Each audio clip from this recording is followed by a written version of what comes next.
మహారాష్ట్రలో కురుస్తున్న వర్షాలతో ప్రాణహిత ఉగ్రరూపం దాల్చింది. తుమ్మడిహెట్టి వద్ద పుష్కర ఘాట్లు మునిగాయి.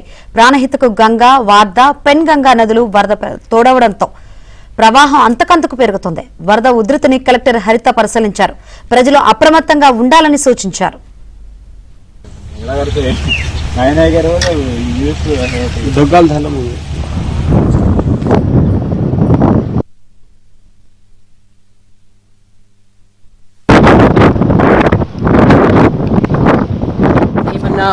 అది ఆ లెవెల్ దాటి కానీ ఏమన్నా వెళ్తే మేము గ్రామాల్లో ఇవాక్యుయేషన్ ఏవైతే అఫెక్టెడ్ విలేజెస్ ఉన్నాయో వాటికి ఇమీడియట్ గా మేము అలర్ట్ చేస్తున్నాము.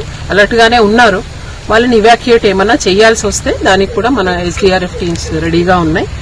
దాన్ని బట్టి చర్యలు తీసుకుంటాము. ప్రస్తుతానికైతే ఇబ్బంది అయితే ఏం లేదు. ఫ్లో అయితే బాగా ఉంది. ఇంక్రీజ్ అయ్యే ఛాన్స్ ఉంది. మనకి ఇంకా సఫిషియెంట్ గ్యాప్ ఉంది. మనకి ఇక్కడ ఇంకా 1-2 మీటర్స్ వస్తే గానీ మనకి బ్యాంక్ దాకా రాదు.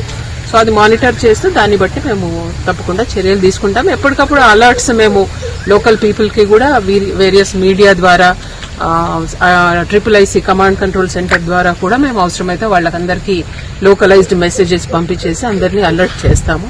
ఇందాక వస్తుంటే కూడా కౌటాల నుంచి ఒక సర్పంచ్ ఎవరో ఫోన్ చేసి చెప్పారు, మీరు హెవీ వర్షాల గురించి మాకు అలర్ట్ చేశారు, చాలా థ్యాంక్స్ అని చెప్పేసి అది చెప్పడానికి ఫోన్ చేశారు. సో ప్రజలకి మేము టైమ్లీ అలర్ట్స్ పంపిస్తున్నాం అనడానికి ఇది ఒక సంకేతం. మేము ఎంత అప్రమత్తంగా ఉన్నామో తెలుస్తా ఉంది.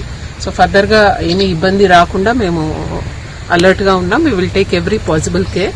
బట్ ప్రజలకు కూడా